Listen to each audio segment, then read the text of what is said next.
Up next, we have our plenary panel on global economic outlook and trade, moderated by Gene Ochi, board member, USC Marshal, Randall R. Kendrick, Global Supply Chain Institute. Please welcome our panelists up to the stage.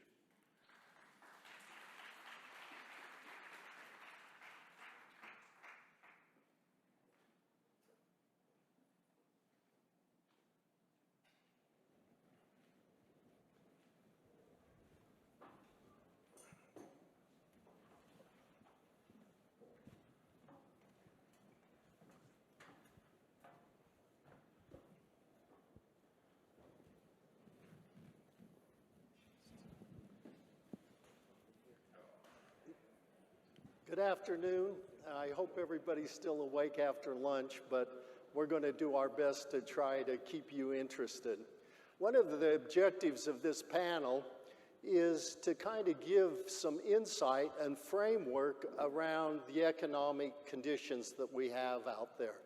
We're not going to profess to know what's going on with the economics, because traditionally economics has been about supply and demand curves and supply curves. But besides those two things, there's a new one, which is the geopolitical influence. And we've seen this with sanctions, with trade restrictions, with currency manipulation. So we want to give you a framework when you read an article to be able to understand what they're talking about. And we've invited a number of guests here to be the experts and bring the theory down to every day, and so a supply chain professional can take a look at what's going on with the economy and hopefully take some good action. So we have Andrew from the Port of Oakland. We have Dan, he's a trade finance expert. We have Rob Choy, who's with DP World, Syncreon, which does automotive warehousing, and we have Chris Slotten from Maersk, and we're going to be counting on their advice. Okay, I'm going to skip through this and go right to this.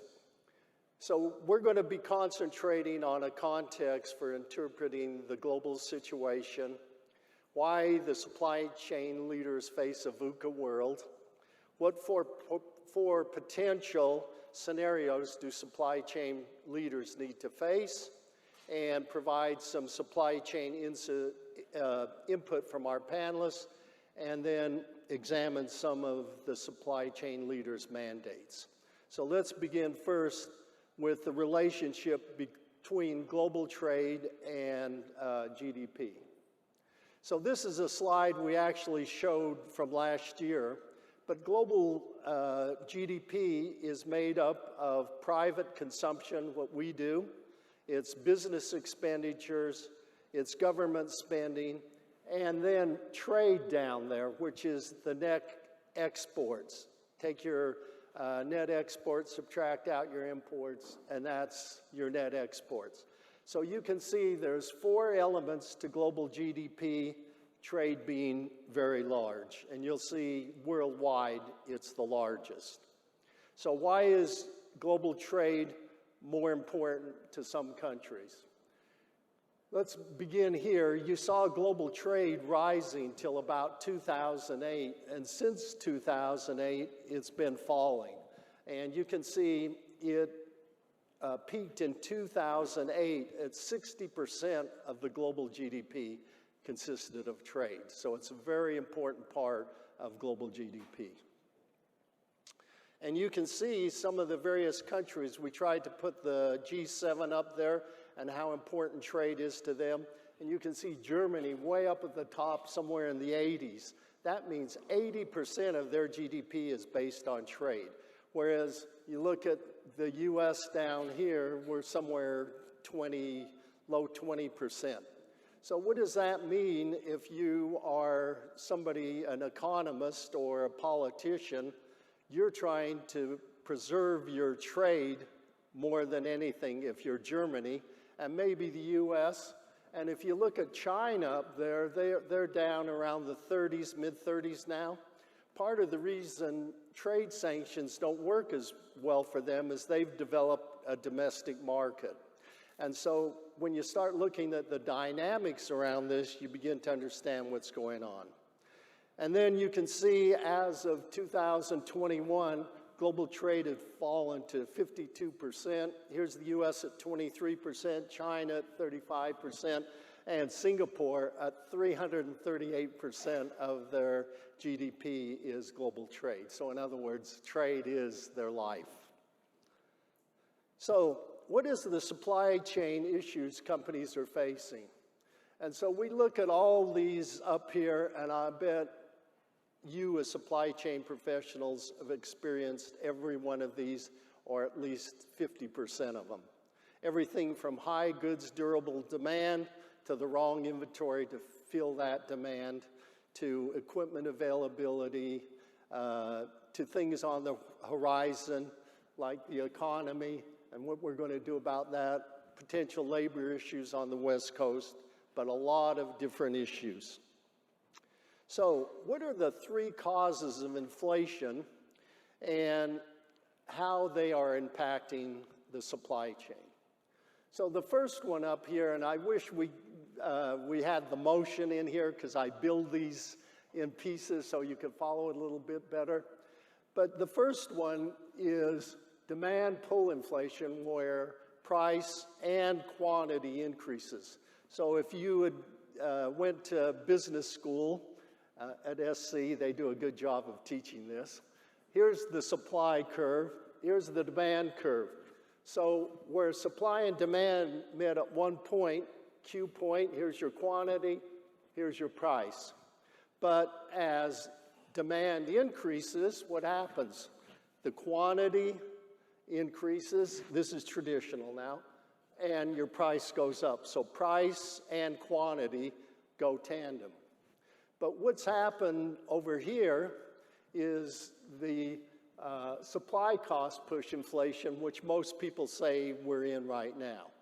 And in this case, at point one, here's the supply, here's the demand, here's the quantity produced at that, and here's your price one. Now the curve moves up because there's less volume, and guess what happens? Here's your quantity, it drops, but guess what happens to your price? It goes up, and that's inflation described succinctly. The problem is the politicians have gotten involved in this, and they're driving things because of sanctions. They want to penalize people, they want to encourage others, and so all of these things start complicating the inflation. And so when you as supply chain professionals look at this, it's not just demand and supply, it's what the governments are going to do. And this is probably the most uncertain part of the business right now. So how does the Federal Reserve control inflation and try to produce price stability? And this is, I know this is an eyeful, but believe me, if it was a bill, it would be a lot easier to understand. The Fed has three levers that they can pull. One is the reserve ratio. And so if you're a depositor, you deposit money in the bank, and you expect that bank to be able to return your deposit. And so the Federal Reserve can set how much money the bank has to hold in cash to be able to repay their depositors. So if it's 100% reserve, the bank has to keep all the money on hand, and guess what? They have no money to lend to business to help them grow their business. And that's what happens. And so this is a way, if they lower the Federal Reserve ratio, they can lend more to business, and that causes the economy to grow. If they raise it, business has no money to borrow, and business shrinks. The second one is the federal funds rate, and that's what you see all the time in the news. They just raised it 0.75. Now, next meeting, are they going to do 0.75, 0.5? Who knows? But what are they doing there? The banks have to borrow money from each other and the Federal Reserve if their ratio gets out of hand. So they charge each other an artificial interest rate that's set by the Fed. So they circulate the money around among themselves so they can keep the funds ratio intact. The third way is open market transactions. So this is strictly interest rates. This is really about money supply.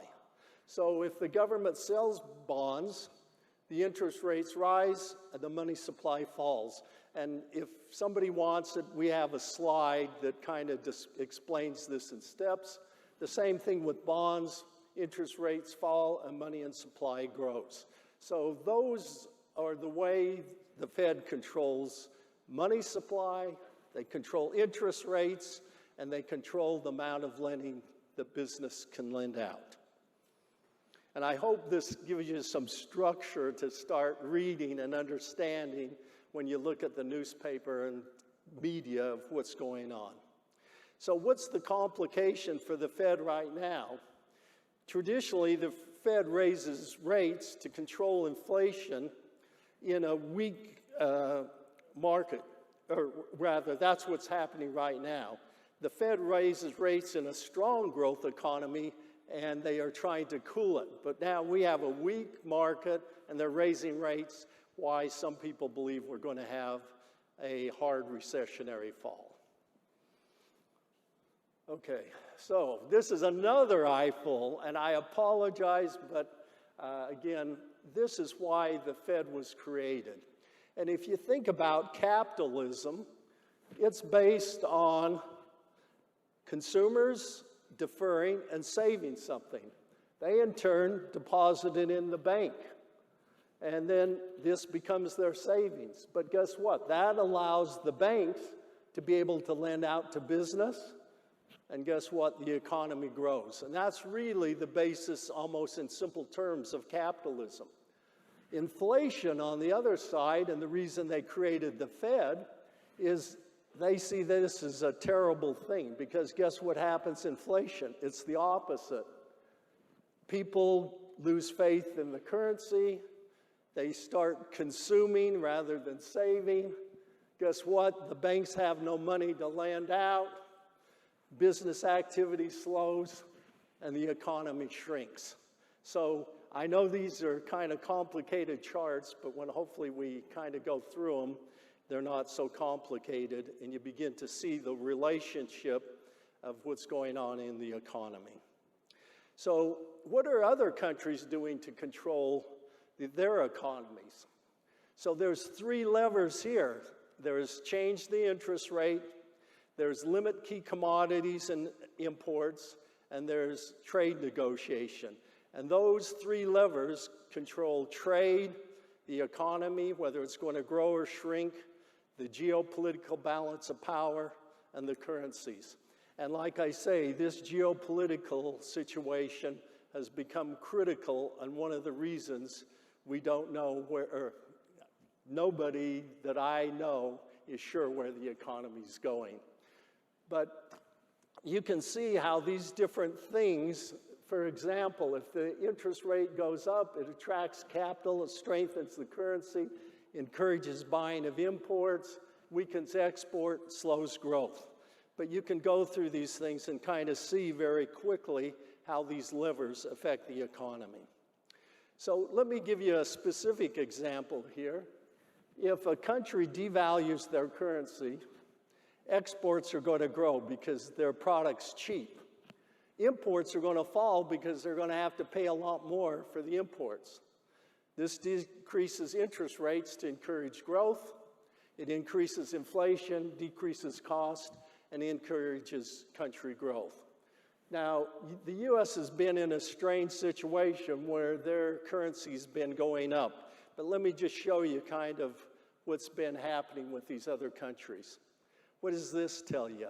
Every country practically against us has been weakening their currency while ours is strengthening, which means, again, our exports are going to become very expensive, imports are going to be very cheap, or relatively cheap. So Let's go to why supply chain leaders face a VUCA world. You can see there's tons of crap going on out there, and you sit there and say, what are these going to be that are going to allow me to keep delivering my product to my clients? So we use this chart, and if you look at it, the horizontal axis is the predictability of action incomes. It's high over there, it's low here. On this one is the knowns of the situation. Either I know about it or I don't know about it. So if you look at ambiguity, there's unclear meaning where the predictability of the actions is low and my knowns are unknown. On the other side of that, on the horizontal or the 45-degree axis going up there, volatility, the predictability of the action or the outcome's high, but the knowns of the situation might not be as well known. Complexity, you have low knowns and high predictability of outcomes. And uncertainty is just the opposite. So you can see, as a business person, you need to kind of figure out where we are with this economy and decide what and how it's going to affect your supply chain. So what are the 4 potential economic scenarios that your supply chain leaders prepare for? Well, Federal Reserve guidance is to maximize employment during normal times while returning to price stability, or that goal of 2%. Inflation control is the priority, not the growth. So here's the 4 scenarios that we're saying are possible. Here's inflation from high to low. Here's growth from high to low. So if we have high inflation and high growth, we probably will have an inflationary boom. If we have high inflation and low growth, we have stagflation, and everybody's scared of that right now. And if we have low inflation, low growth, it's probably a growth scare, and we'll be okay because we stay in balance relatively. However, if we have high growth and low inflation, we're going to have a resilient and fast-growing economy. So based on these 4 scenarios, we're going to talk about them and with the panel. And you, as supply chain professionals, need to look at these scenarios because each one has a different scenario around, for example, inventory. Because if you believe we're going to have low growth, do you want to load up on inventory? If you believe we're going to have high growth and you want to maintain your supply, maybe your inventory goes up. So these guys will talk about some of this. So I'm going to ask our panelists right off the bat, which of the 4 economic outcomes is your company preparing for and how? So you want to start, Chris? Sure. I don't know, am I on? Can you hear me? Great. So looking at the outcomes that we're seeing right now at Maersk, we're seeing some softening in the market. We've all seen that in the news. It's been pretty public. We're starting to expect normalization to happen on rates, and that's really coming from lower demand and a reduction in congestion. But really, it keeps pushing out. We are now expecting it sometime in the 4th quarter, but that could continue to push out if the demand continues and the consumer remains strong. So it's really dependent on all of those things. Okay, Rob, how about you? What do you think? At Syncreon, most of our business is around contracted logistics, so that's warehousing. And over the past 2 years, as we got through COVID and everything, surprisingly, business has been quite strong. I think from the work from home trends, it's been driving a lot of e-commerce. So especially in our e-commerce channels with warehousing, people aren't going to the stores, but they're still buying goods. So warehousing demand is still there. What we're seeing going forward is that companies, many of our customers, have ordered a lot more, so a lot more have been coming through. They're also resetting their inventory levels to store more. So actually the demand has been quite high, and that's why if you see in the news, it's at record low vacancy rates in terms of warehousing space today in places like the Inland Empire, okay? But then going forward, of course, with the lower growth, what Gene's talking about, we'll definitely see a decline, but it's just how much time is that going to take for that inventory to be worked through, okay? So it's near term. I think things are going to be pretty good demand still coming through, but then longer term, you'll see that decline. That's what we expect as Synchron. Okay, how about you, Dan? In our business at Trade Facilitators, we're consultants to BCOs, beneficial cargo owners, predominantly Trans-Pacific eastbound imports, supply chain logistics, and trade compliance. So that's the perspective from which I speak, as well as some other perspectives. But I'm of the school, not because I know so much, because you can just observe certain things in the marketplace. Slow growth, depressed pricing, as consumers, as well as on the logistics side. The story is going to get told for the next year, starting now, maybe even a couple of weeks ago, starting with back to school. And for all the reasons that we've discussed, inflation, predominantly because we're a consumption society that is driven by Trans-Pacific eastbound imports, inflation is such that people just don't have as much disposable income as they did. You know, people aren't necessarily thinking about, I'm losing faith in the currency. I'm losing faith in Ralph's supermarket. When I go there and see what the prices are, or the gas pump where it's almost still upwards of $6 a gallon. So the amount of disposable income that people have, prediction, back to school will be okay, buoyed by lower prices in laptops and things of this nature. But and I hate to be Mr. Doomsday, but these are the indicators that Black Friday, Cyber Monday, and into the holiday season are going to be soft because people just don't have as much disposable income than they did. And let's not forget that a lot of demand was satiated during the pandemic. I like to use the example of, how many air fryers can you buy? I bought two things during the pandemic, a barbecue and an air fryer. I'm set on that. So a lot of that demand has been satiated. So the prediction is, if you're a fan of TJ Maxx and Marshalls and Burlington's, hang on. There's going to be some big time discounts, and that softening demand once the warehousing piece and everything's chock full. People talk about demand for space coming out of Asia. That doesn't equate to demand for product. Totally different thing. And I don't think, I know, because we have access to this type of data points. You're talking an NVO, and I hate to reveal any, it's not proprietary. All you have to do is ask around. NVO 40-footer from South China to the west coast of the United States, $5,800 buy rate for the NVO. They can turn around and sell that. 5 years ago, I remember carriers begging for a 50F contract where you could make maybe $50 a box.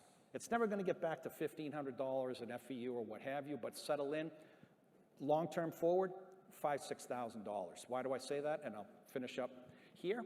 Because at $1,500 4 or 5 years ago, people don't realize, especially in the news, the steamship lines were getting killed, losing billions per quarter. So it wasn't sustainable then, isn't sustainable now, and I think they have the discipline in place that you'll see that 40-footer index, call it the Shanghai index, Yantian, whatever you want to call it, to the West Coast. You'll never see it lower than $5,000, ever.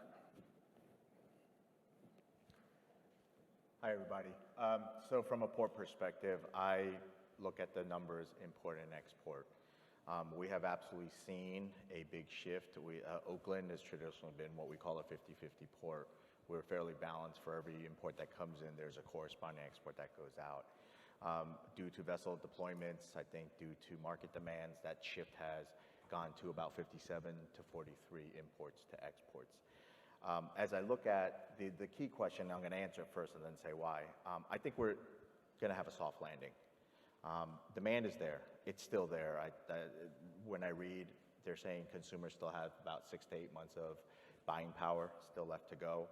If you really look at the numbers, are the volumes dramatically down from 2021? Not really. And yes, American products are relatively more expensive overseas, but if you talk to the trade groups, there is still a very robust demand for the American product, partially because they can trust it. So I do believe that you're seeing energy prices coming down. I think Saudi Arabia is pumping more, and also a lot has been released into the SPR, so that's one major factor of inflation. Another major factor of inflation has been travel. And I fly virtually every week, and I know from June till August, plane ticket prices have dropped in the neighborhood of 25 to 30%. Those were two of the larger buckets when they look at this whole inflationary. The other bucket is absolutely at the grocery store. I think it's up like 13% relative to what it was about a year ago. So we will still contend with that. But I do believe that based on the U.S. consumer and consumer demand, we will see a soft landing. I think some of this recession is manufactured. You know, there is a concerted effort on the Feds to slow things down. So yes, it's like a big ship. You put on the brakes and it's going to drift for a mile before it stops. And then when you want to get going, it's going to be probably a few minutes before it gets back up to speed. So we will see some of the lags from some of these effects, but I do believe that because it is more of a manufactured recession, that it can be better controlled. And the Fed's already signaled that they're looking to drop rates again going into Q4. So I think the last couple of days the market's been up. People are already banking on some of this. You know, I'm going to comment on something that you said, Andrew. He said that the demand is still there, and he's seen that demand. So you guys hear the demand is going up, and on the other side, people are saying things are coming down, and so the Fed should release or pivot off of their raising interest rates. So you hear that one line, and so part of what makes this so uncertain is you don't know what the politicians are ultimately going to do. I mean, you can sense the demands there, even though people say it's not there, because you got the port, you see flying, all these things. So this is the uncertainty that a supply chain professional has to face when they go talk to their boards and their management, that, hey, look, we're preparing, but we don't know, because we know certain things are true, but we don't know how the geopolitical is going to affect the outcome. Okay, any other comments anybody has? Yeah, I think, Gene, just looking at that kind of complexity there with the slowing market, but also a strong consumer. And I think it really speaks to the jobs imbalance. And that's really been a big issue across our industry, trying to find qualified people, I mean, across all industries. When there's 2 open positions for everyone looking for a job, it creates a spiral in wages, and that's really giving some strength to the consumer. And that's ultimately what the Fed's got to slow down. Now, the stock market's coming down, and so we might think we're in a recession and GDP's starting to come down, but the consumer's still very strong, and that's why we have this risk of stagflation. Okay, great point. All right, I'm going to ask these 2 questions, the second and third together.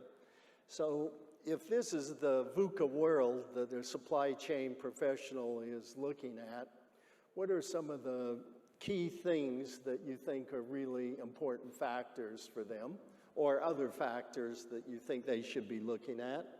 And then how should the supply chain professional prepare for it? Because there's a lot of strategies and things depending on what you believe of those 4 scenarios are going to turn out, or some combination of the 4. So you want to start? I always do Chris. I know Chris for a long time, so. Yeah, I'm happy to start. So if you look back to his Black Swan slide, I think that's very appropriate, because if you try to predict what shocks are going to happen, I think none of us would have predicted anything that's happened in the last 2 years. Otherwise, we would have responded a lot more quickly. And I think that's really the lesson learned, is that it's the unknown unknowns and the things that we can't imagine. A vessel getting stuck in the Suez. I mean, that's just at exactly the wrong time, the worst time possible, right? These are the things that we just can't predict. So when you look at the world and you see these things happening on a very regular basis, as the author of The Black Swan said, Nassim Taleb, things that have never happened before happen every day. And that's really what we're faced with, is a very uncertain world with a lot of supply shocks and different things happening. And so the response to that, how do we prepare for that? And I think it's really about having a resilient and a robust supply chain, and making sure that we do have contingency planning and alternatives. To have what we had from 2007 until the COVID outbreak, it was a very, very stable world, and we were able to become very efficient. We had very lean supply chains, but what we didn't realize is that they were very, very fragile and susceptible to shocks, and we now know that. And so the answer is really about building resilient supply chains.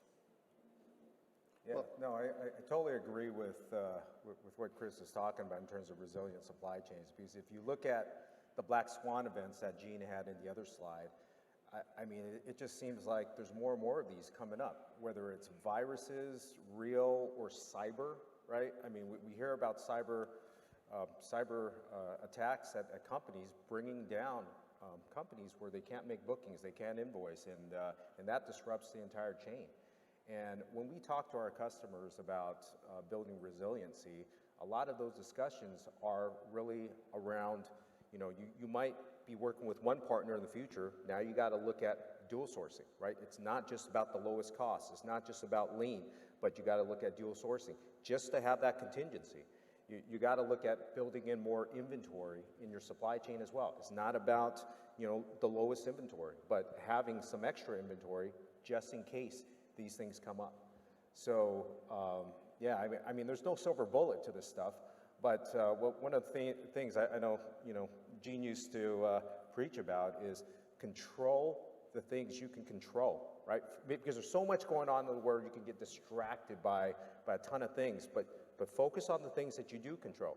You can strengthen your IT, your cyber, your security networks. You can plan in more inventory. You can pre-plan your BCRPs, right? Do those things, and then let the stuff hit. And then of course you got to be very reactive. And I think part of what we tell our teams is also stay educated, stay connected. It's forums like this that you meet a lot of people from different backgrounds that all of a sudden you don't know when you'll need that to make that call to somebody. It's like, hey, I met somebody there that might be able to help me out. So I think it's so much about networking. Okay. Yeah, I was having this conversation this morning with a BCO client of ours. You'd recognize the brand almost immediately. And in preparing for these types of threats, you really have to understand, first off, what tactical supply chain really is. And I'm talking about a 1-year period, tactical execution of perhaps a longer-term strategy. Took me 30 years to figure this out. I'll give it to you in 10 seconds, what supply chain really is. It's about predicting the future and placing bets. Tactical supply chain. What do we mean by predicting the future?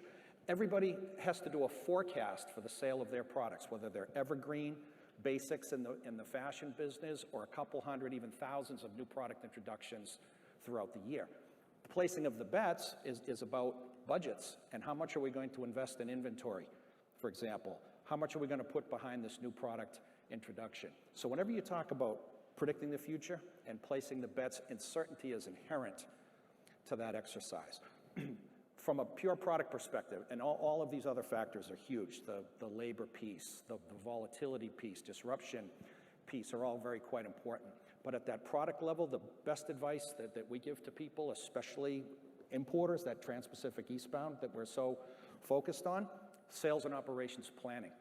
A greater commitment to sales and operations planning, which very quickly is nothing more than taking a forecast for the year for all of your products, and as the year unfolds and sales start to take place, You compare what was forecasted to what's really going on at the item level and make adjustments as you go. And in a build-to-order model, which is the predominant model in the Trans-Pacific eastbound, the lead times continue to get longer and longer. So this vicious cycle kicks in where the longer the cumulative lead time for which you have to forecast, the longer the lead time, the less likely your forecast is going to be accurate. So that sales and operations planning, where once a month an organization gets together with salespeople, logistics people, manufacturing folks, if you're indeed a manufacturer, and look every single month, if not weekly, if not daily, and make those adjustments within the cumulative lead times that you have, you can avoid things like the bullwhip effect that has become so predominant today. So that would be my advice. If you're in the product business and you're importing from Asia especially, sales and operations planning, you have to have it. So I guess question number two, what are the possible things that we can't predict? I would say is, I think back in the 90s, there was a book, If It's Raining in Brazil by Starbucks, and that was the beginning of the idea of the interconnected global economy. As you read stories, because news is much more readily available, and in light of all the fake news, probably just use your trusted news outlets. But things that happen on the other side of the world, there's always going to be an effect. Russia, who would have thought? I was reading an analysis about Germany. They decided they were going to be an export economy, manufacture based on these two gas pipelines for cheap gas coming out of Russia, and they built their entire strategy on this. And where are they today? That is one of the effects that you have to constantly keep up to date with what's going on globally. You have no choice. And then you have to predict what are the possible outcomes and how it affects you. I think with respects to this third question, I would say that there's an opportunity for the logistics business because it has now bubbled up to the sea level. I think over the last 30 years, it was, I always call it a nuisance. Just put it on like the cheapest vessel or find the cheapest person and let's just move on to the next and we'll make it a pass-through cost.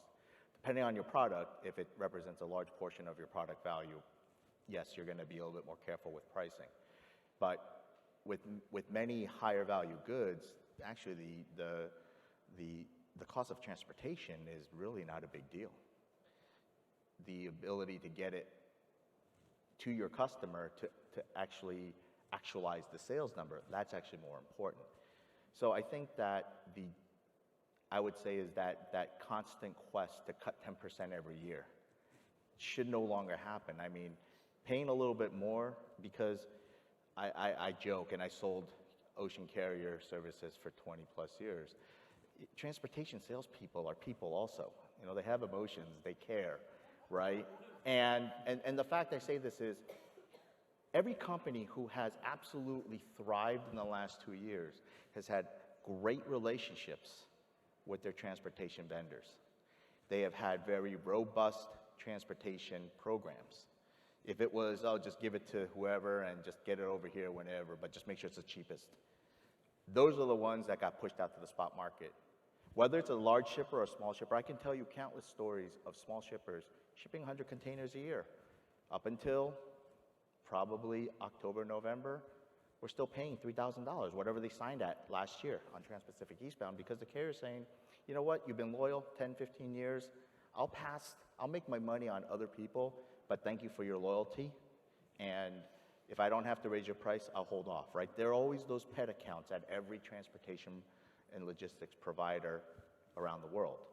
So relationships matter, and it's an outdoor sport, so things always go wrong. But it's that relationship that you maintain throughout the years, especially when times are tough for the transportation providers. Those are the ones that are going to carry you through the day when things get really bad and it goes the other side. I often joke, every transportation salesperson has that list, right, of the customer that they will wait in the tall grass for when things change. And guess what? In the last 2 years, it all changed. And that's usually the message I try to provide when customers come to me saying, well, what can I do or what could I have done differently? And I tell them is, what did you do for the last 10 years?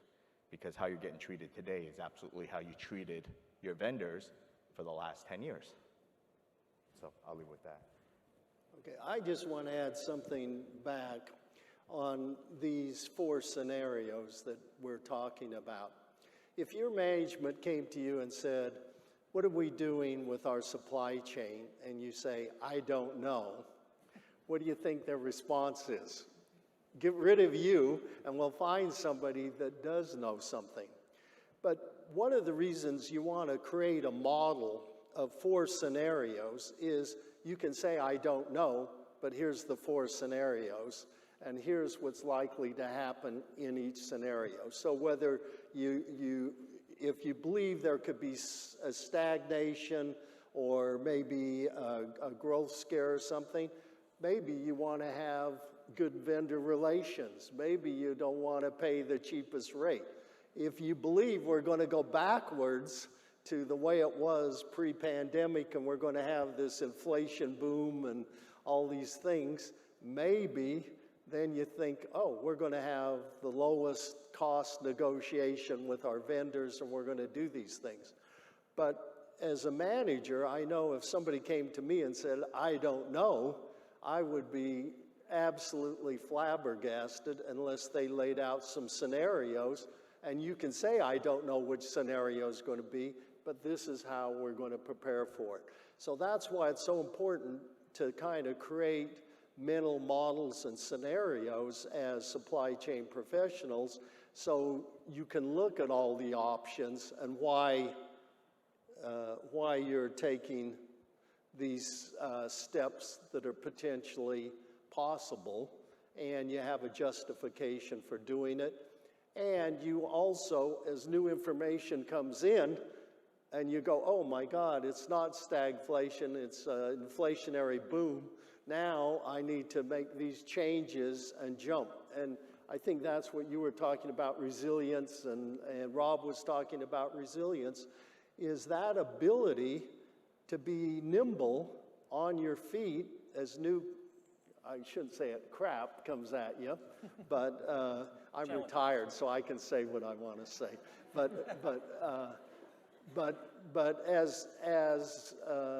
as new information comes, then you can adjust. But if you don't have a starting line, you have nothing to adjust to and react. So as supply chain professionals, and as if anything as a lesson out of here is think about modeling scenarios and what you're going to do no matter what happens. And I think you guys are all saying the same thing. Absolutely. And you even have it on that slide there, Gene. I mean, even some tools like supply chain optimization, simulation tools. I mean, those are important. There's a lot of great stuff out there that you can use.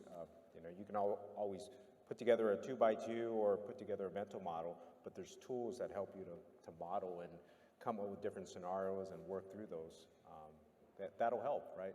Help tee up those decisions for management to make.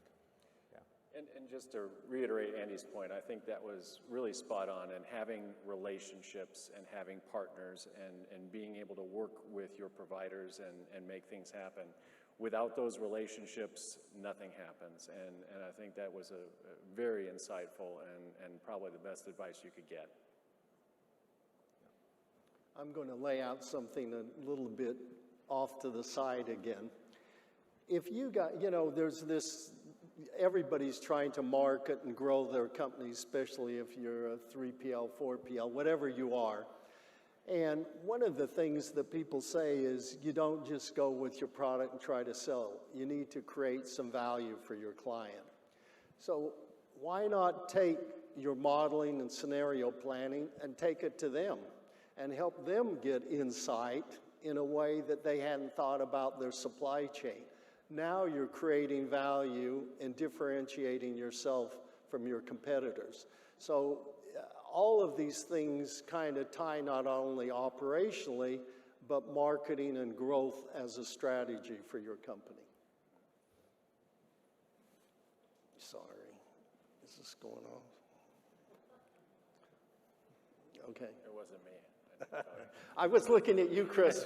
Damn you, you didn't have your phone turned off. You sat in the wrong seat. Well, And I'm not the one calling you either, so. Okay. Let's go to the next question. What do you see happening to supply chain costs through the end of this year and in 2023? Whoops, sorry. So, I don't know. I'll let Andrew start down there because he's been my anchor man. I invited him back because he was so good last year. So just looking at, I think supply chain costs do go down. They've already come down. How much further, I don't know. But as I read all the data that I can find, domestic long-haul trucking, the rates have dropped. A lot of those truckers are now moving into port trays, which means that there's going to be more capacity or replacement capacity. One of my biggest fears was the carb issue coming up at the end of the year. Up in Oakland, we're anticipating a 20% drop, potentially, of trucking capacity. So if we're going to see some long-haul truckers come back into the port drayage, then that gives me a little bit of solace. I think ocean freight rates continue to soften up a bit. Then, I think the industry created today's scenario where they're much more able to control capacity than it was 20 years ago. So I think there will be capacity adjustments. You will then have to look at the longevity of the new entrants into the business. And at some point, if it's unsustainable, then you will start to see a lot of freeing up of the rates. But I think overall, we will see a continued drop. I don't think it's a big drop, a fast drop. I think it's a sustained, slow, soft landing to whatever the new equilibrium rate's going to be. It's definitely not going to be $1,500. I may not be as optimistic as 5, but I'm thinking at least 3. Ocean carriers are not going to return on their investment for less than that. And then as you get into 23, I think the factors are going to really depend on some of the global political scenarios that are happening and what we don't know yet that will happen. But I'm really looking forward to the day where we get back to a stable, longer-term rate, so that one is it helps inflation, and then 2, everyone's not searching for this silver bullet to fix the problems, because there really isn't one. I think it depends on what type of supply chain costs that you're talking about. So totally concur on the logistics cost side of things, which are a big component of overall supply chain. Ocean freight rates come down, and I'm talking into 2023. Prediction, and I've been wrong before, so chances are I might be wrong again, 4,000 to 6,000 of 40, South China to the west coast of the United States. Trucking will continue to go down. Warehousing continues to go up, because I strongly believe that softening of consumption this stuff is going to sit in a warehouse. The space is already taken up. On the supply chain side of things, raw materials costs were going up before the pandemic. Coastal China especially, was getting more expensive. Industrial real estate, labor costs, et cetera.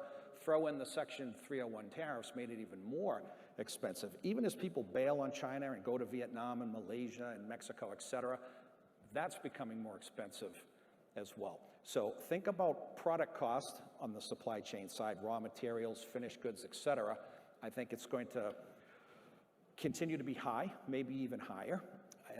But the logistics cost, with the exception of warehousing, is going to go down. A quick commentary on the Section 301 tariffs. As a licensed customs broker myself, this was near and dear to my heart going back to 2018. And the talk now is that if the Trump tariffs, the Section 301 tariffs, are removed, that's going to help with reducing inflation. My response to that is maybe, because these companies that have been getting killed with the Section 301 tariffs, importers out of China, there's no rule that says they have to lower their price. They just got a 25% windfall if the Trump tariffs go away. But what if they don't lower their price? If they all they don't have to conspire. There doesn't have to be some, back office wink, wink, handshake routine. If they just don't lower their prices, the windfall is going to come to them. There is no guarantee that removal of the Trump tariffs, the Section 301 tariffs, will decrease inflation. Maybe, but no guarantee. From a warehousing perspective, basically, if you look at the major cost inputs to our business, right, you've got the real estate, you've got the land, the buildings. And I mentioned earlier with the Inland Empire, and if you talk about warehousing space there, right, all-time low, you're less than 1% vacancy. So as we're looking for solutions for our customers, we're looking further out to the Phoenix market, to the Vegas market, right? So you can potentially lower costs a little bit, but still, there's constraints there. The other input is on commodities too. A lot of what we put into our warehouses is around the racking. It's also the building costs too, that what it takes to put up these warehouses. And commodity costs have been going up. Yes, they can moderate back down to the building costs and everything. So, but in the short term, I think it's still going to stay a bit high. The only one we can really control as our business is really labor. Okay, labor is a big component of this, and we know labor costs, wages are not going to come back down. They're going to continue to creep up, especially with rising inflation, and there's not enough workers, as Chris had mentioned, wanting to go into our business, wanting to go into our industry. So what we're investing in is really in more automation in our warehouses.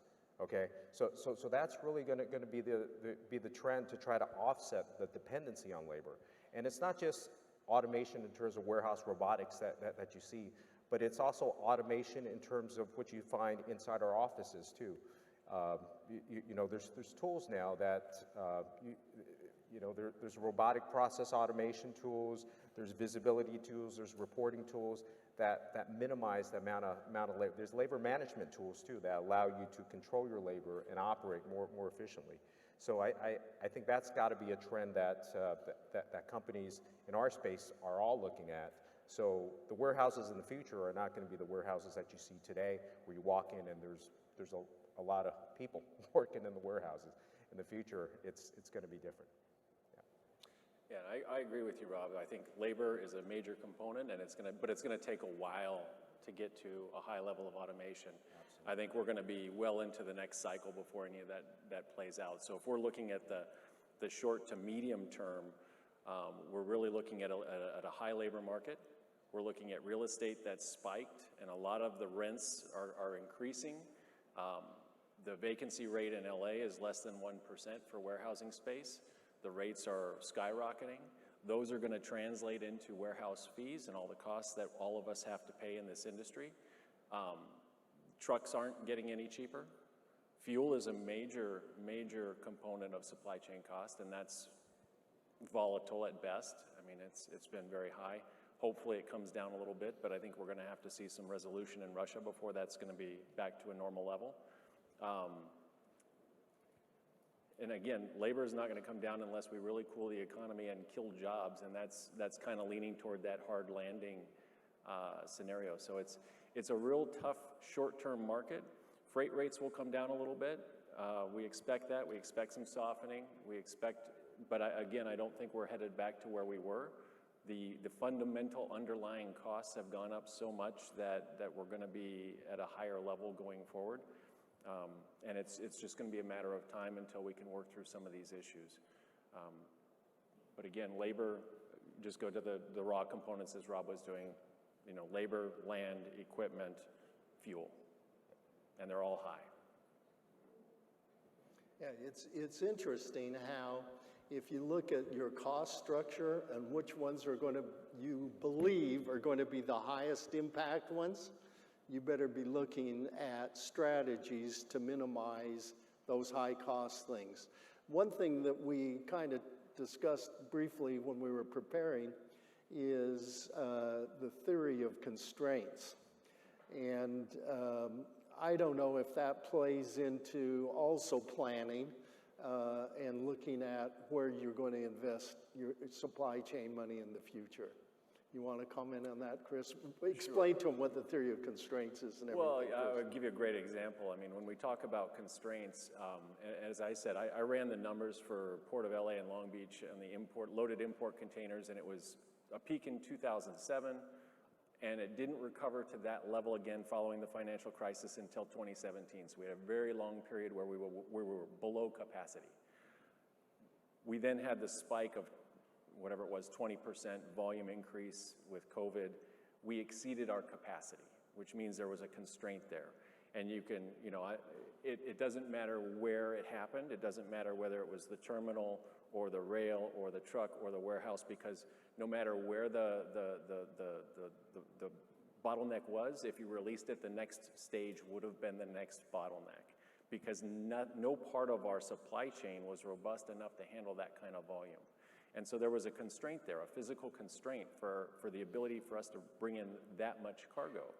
And we couldn't staff up. And by the way, we were all short of labor because of COVID and because of some of the policies that were in place. A lot of workers weren't willing to come out of you know, unemployment because they were doing really well on unemployment.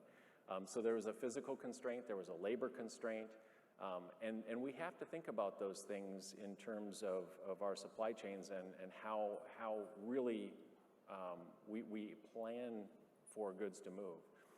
And so I think that's really where I look at it, and I think, well, infrastructure is a really important part of what we have to do, and then in terms of planning and optimization, we can do things to increase capacity through better flow, better information, all of that, and get better cooperation. But it's going to take time, and I think a lot of panelists during the last couple of days have been talking about that, about information sharing and getting higher velocity through the equipment that we have, because we can't add equipment, we can't add land to the terminal. We're pretty limited in terms of what we can do. So that's really what I look at in terms of constraints, and you know, just where could you build a new warehouse in LA? There's no land. No. There's no land. And so then everybody moved to the Inland Empire, and guess what? The Inland Empire's full. So Rob's looking at Vegas because because that's what's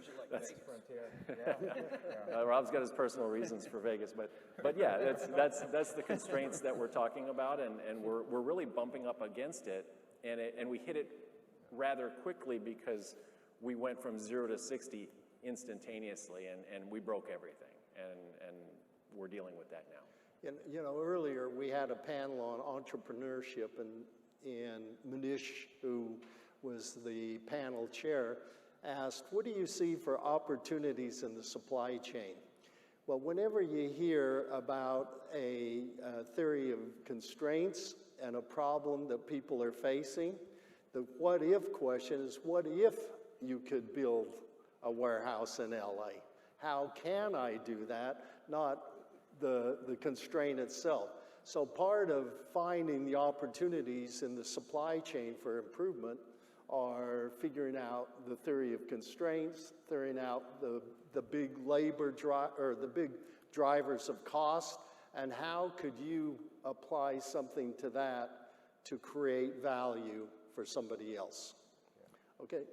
Gene, it's really cool that you bring up theory of constraints, because I look at that book, The Goal by Eli Goldratt, as a Bible for all supply chain professionals, right? I think for those of us who have been through that time, but I see a lot of students in the room as well. And if you haven't seen that book or read that book, definitely buy it.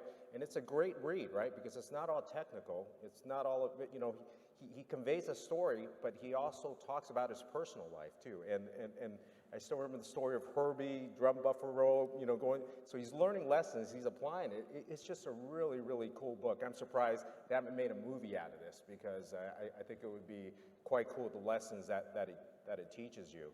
But this also brings into mind, when we talk about constraints, it's just not looking at the supply chain linearly. Okay, you have choke points at the ports, you have choke points with inland or warehouses or whatnot. It's also looking at your business as a whole. And in the last session, what was really cool when you talked about, for entrepreneurs, a choke point for entrepreneurs, or a big constraint for many entrepreneurs, is really cash flow, right? Cash is the fuel for when you're starting up a business. If you don't have cash, you can't continue. So you always have to have your eye on the ball, right? Each person comes from a different industry, a different business, but what's that choke point? What are those choke points? You always have to focus on that, because you can only go as fast as that choke point. And even in your personal life too, what is that choke point? What are those constraints, and how do you unlock those constraints, right? Those are the things, because if you focus on those choke points, then you become unconstrained and your throughput expands as well. Yeah, I have to thank Rob. He probably introduced, we had a couple of engineers that worked for me, Rob being one of them, and they brought up this theory of constraints. I go, what the hell is that? Being stupid, and they brought me the goal, the book, and told me to read it, and then we had a very good discussion about theory of constraints, and it became kind of a way for us to identify problems and create value for our clients. Okay, given VUCA, how do you see supply chains functioning and changing? And maybe we can comment a little bit about this. Building some kind of tools that enable you to look at the score. I know we have somebody from Score A back there, but being able to look at the processes of the supply chain, and then looking at some of the tools and support elements that you might deploy to look at where is your theory of constraints, or no, where is your theory of constraints? Where are your constraints? Where are your high cost drivers? And how can you use different tools to look at the same problem? And I want to finish on this, examine the supply chain leaders' mandates. And I'm going to ask these guys as a last question, is this realistic? But it's your job as a supply chain professional to look at the situation and figure out how realistic is my view of the situation. How do I transform that issue that's facing us into a vision to create more value? And you need to ask yourself, why am I doing this? Is it to create value for somebody else? Who's the value going to receive the value of this? Making the vision real by turning it into strategies. And then identifying limiting beliefs, because you may see this path forward, but others won't. So you need to be able to see those limiting beliefs and be able to work on the change management that it would take, and then that leads to massive action. So I'm going to ask these guys, as people that work in supply chain, would you say these are pretty good mandates for the future? Absolutely. I think these are excellent mandates. It's a very aspirational and difficult thing to achieve. I think when we look at those, your eyes do get big, as we see on the slide there. There's a lot to digest there. But these are the things that if I'm a supply chain professional, that's what I want to be looking at. I want to be gaining that situational understanding and then working through these key points. Most of us are a long way from being there, though, right? I see a lot of people with big eyes in the audience getting a little bit scared of this. There's a lot there, Gene. Yeah, no, I would agree, and I would add one more to that one, which is we all have to, keep learning and keep growing, because I think that's the only way that we can stay on top of all the changes that are happening in the supply chain. Speaking of constraints, we're out of time. We're getting the hook over here. Like vaudeville, But certainly concur, Gene, with those and many of the more granular things that we talked about. My experience, and I can close here, the things that are most obvious about global trade are oftentimes the ones that are most difficult to do. There's an inverse relationship between ease of identification and ease of execution. But keep forging forward. That's all we can do. I would just add that all of this should be based on good data. Big companies, they already get it. It's the smaller middle ones that either can't afford it or there's an artificial reason why they don't want to do it. I think they need to be willing to invest in data so that all of that is justified and can be sold to whoever needs to approve it. We're not going to cover this, but I think the slide deck is in there, but there's some alternatives, and you can see some of the new trade agreements that are going on in the world, and the big one being that CPTPP. Essentially, it's going to be 20% of the global GDP. And so that's something to be looking at. And one of the things, we put this as a diagnostic tool. It's not to be looked at as perfect, but start thinking about the disruptions and think about the impact of the supply chain. And we just listed some things up here, but as supply chain professionals, look at the economy.